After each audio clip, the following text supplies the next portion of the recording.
Assalamualaikum warahmatullahi wabarakatuh. Perkenalkan, nama saya Siti Khadijah, NIM 18024 Di sini saya akan mempresentasikan proposal skripsi saya yang berjudul Sanksi Pidana Pelaku Korupsi di Masa Pandemi COVID-19 ditinjau dalam perspektif hukum Islam.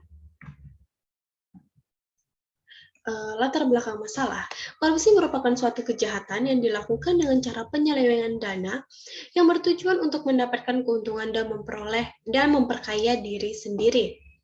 Di masa sulit seperti masa pandemi ini, kasus korupsi masih saja terus terjadi.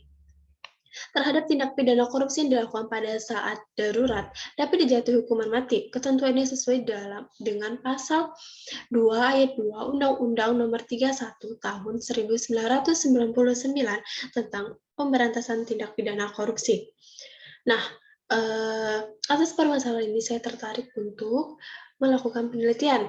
Bagaimana sih Islam memandang tentang korupsi? Kemudian, apakah sanksi pidana bagi pelaku korupsi di masa pandemi COVID-19 dapat dijatuhi hukuman mati?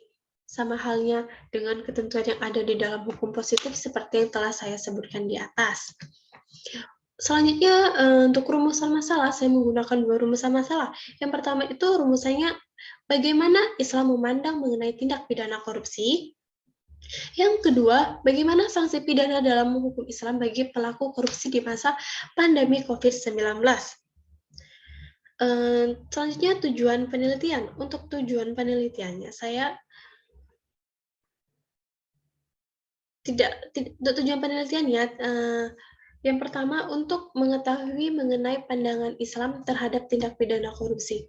Yang kedua untuk mengetahui mengenai sanksi pidana dalam hukum Islam bagi pelaku korupsi di masa pandemi COVID-19. Selanjutnya manfaat penelitian. Untuk manfaat penelitiannya saya mengelompokkannya menjadi 3. Yang pertama manfaat bagi penulis atau saya sendiri. Manfaatnya untuk saya yaitu untuk menambah pengetahuan dan juga wawasan mengenai pandangan Islam terhadap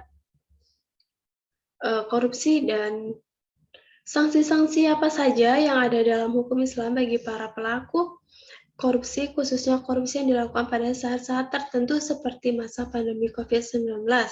Serta penelitian ini untuk memenuhi salah satu persyaratan tugas akhir untuk memperoleh gelar sarjana hukum S1 di Universitas Ahmad Dahlan.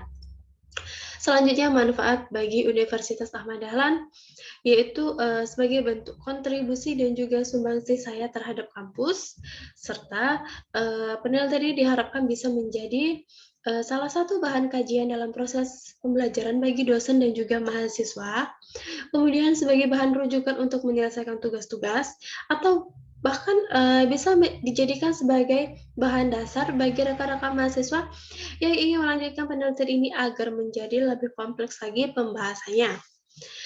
Selanjutnya, manfaat bagi masyarakat. Bagi masyarakat, penelitian ini diharapkan bisa menambah pengetahuan dan wawasan, serta dapat dijadikan sebagai bahan rujukan bagi masyarakat yang ingin membahas permasalahan ini lebih dalam lagi. Selanjutnya, tinjauan pustaka. Untuk tinjauan pustakanya, saya menggunakan penelitian terdahulu. Penelitian terdahulu yang saya gunakan itu seperti penelitian dari Syamsul Bahri yang berjudul Korupsi dalam Kajian Hukum Islam. Kemudian penelitian dari Wery Gusmansyah yang berjudul Pemberhentian Kepala Daerah karena melakukan tindak pidana korupsi menurut Undang-Undang Hukum Islam. Selanjutnya penelitian yang berjudul Hukuman Mati bagi Koruptor pada saat keadaan tertentu dalam perspektif hukum nasional dan hukum Islam. Selanjutnya tinjauan umum.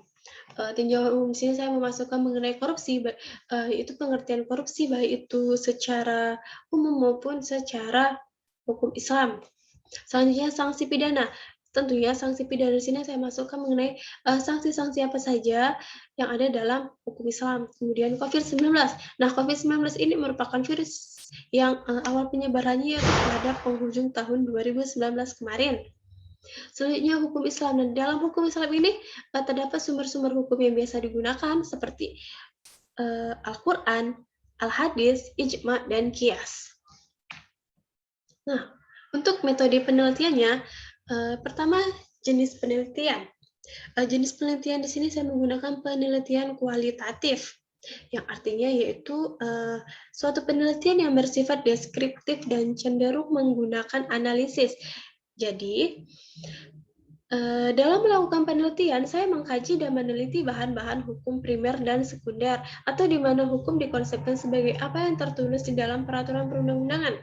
Selanjutnya, sumber data dan bahan hukum. Saya menggunakan sumber data primer dan sumber data sekunder. Untuk sumber data primernya, yaitu terdiri dari Undang-Undang Republik Indonesia Nomor 31 Tahun 1999 tentang pemberantasan tindak pidana korupsi. Yang kedua, Undang-Undang Republik Indonesia tahun 2000, Undang-Undang Republik Indonesia Nomor 20 Tahun 2001 tentang pemberantasan tindak pidana korupsi. Selanjutnya saya menggunakan Kitab Undang-Undang Hukum Pidana. Untuk sumber data sekundernya saya menggunakan buku, jurnal, pendapat ahli hukum, dan pendapat para pejabat negara.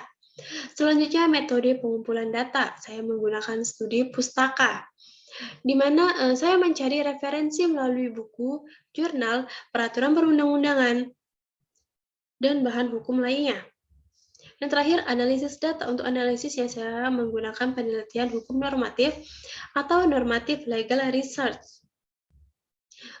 Yang maksudnya itu sumber data dianalisa, kemudian menggunakan pendekatan yuridis normatif, yaitu melihat hukum sebagai norma dalam masyarakat. Baiklah, sekian presentasi dari saya. Mohon maaf apabila ada salah kata atau salah dalam penyampaian. Akhir kata, wassalamualaikum warahmatullahi wabarakatuh.